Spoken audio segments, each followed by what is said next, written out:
प्रथम भारतीय मुस्लिम महिला शिक्षिका फातिमा शेख, जिन्होंने सावित्रीबाई फुले के साथ मिलकर लड़कियों में करीब 170 साल पहले शिक्षा की ज्योति जलाई थी। मैं चाहूँगा आप लोग इस छोटे से वीडियो को ध्यान से अंत तक जरूर देखें और पढ़ें। तो आइए जानते हैं। आज से लगभग 170 साल पहले तक शिक्षा बहुसंख्य लोगों तक नहीं पहुंच पाई थी। जब विश्व आधुनिक शिक्षा में काफ़ी आगे निकल चुका था, लेकिन भारत में बहुसंख्य लोग शिक्षा से वंचित थे। लड़कियों की शिक्षा का तो पूछो ही मत क्या हाल था।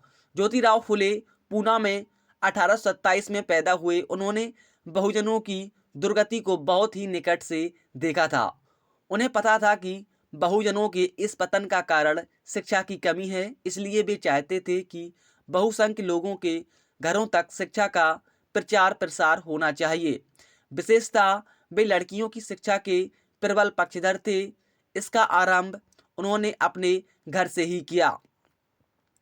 उन्होंने सबसे पहले अपनी जीवन संगिनी सावित्रीबाई को शिक्षित किया। ज्योतिराव अपनी जीवन संगिनी को शिक्षित बनाकर अपने कार्य को और भी आगे ले जाने की तैयारियों में जुट गए। यह बात उस समय के सनातनियों को बिल्कुल भी पसंद नहीं आई। उनका चारों ओर से विरोध होने लगा। ज्योतिराव फिर भी अपने कार्य को मजबूती से करते रहे। ज्योतिराव नहीं माने तो उनके पिता गोविंदराव पर दबाव बनाया गया। अंततः पिता को भी प्रस्तावित व्यवस्था के सामने विवश होना पड़ा। मजबूरी में ज्योतिराव फुले को अपना घर छोड़ना पड़ा। उनके एक दोस्त उस्मान शेख पूना के गंज पेट में रहते थे।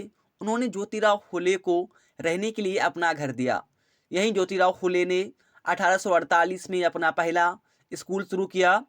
उस्मान शेख भी लड़कियों की शिक्षा के महत्व को समझती थी।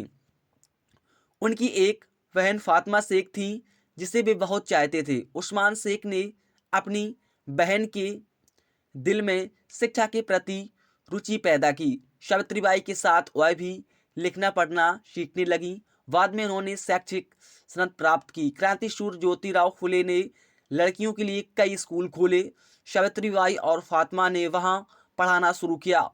वो जब भी रास्ते से गुजरती तो लोग उन पर हंसी उड़ाते और उन्हें पत्थर गोबर फेंकते थे। दोनों इस ज्यादती को सहन करती रहीं, लेकिन उन्होंने अपना काम बंद नहीं किया। फातिमा शेख के जमाने में लड़कियों की शिक्षा में असंख्य रुकावटें थीं। ऐसे जमाने में उन्होंने स्वयं शिक्षा प्राप्त की तथा दूसरों को भी लिखना पढ़ना सिखाया। फातिमा शेख शिक्षा देने वाली प्रथम मुस्लिम महिला शिक्षिका थीं जिनके पास शिक्षा की सनद थी। उन्होंने लड़कियों की शिक्षा के लिए जो सेवाएं दी उन्हें भुलाया नहीं जा सकता। घर घर जाना, लोगों को शिक्षा का महत्व समझाना, लड़कियों को स्कूल भेजने के लिए उनके अभिभावकों की खुशामद करना फातिमा शेख की आदत बन गई थी। आखिर उनकी मेहनत रंग लाई। लोगों के विचारों में परिवर्तन आया। वे अपनी घरों की लड़कियों को स्कूल भेजने लगे। लड़कियों में भी शिक्षा के प्रति रुचि जागृत होने लगी। स्कूल में उनकी संख्या बढ़ती गई। मुस्लिम लड़कियां भी खुशी खुशी स्कूल जाने लगीं।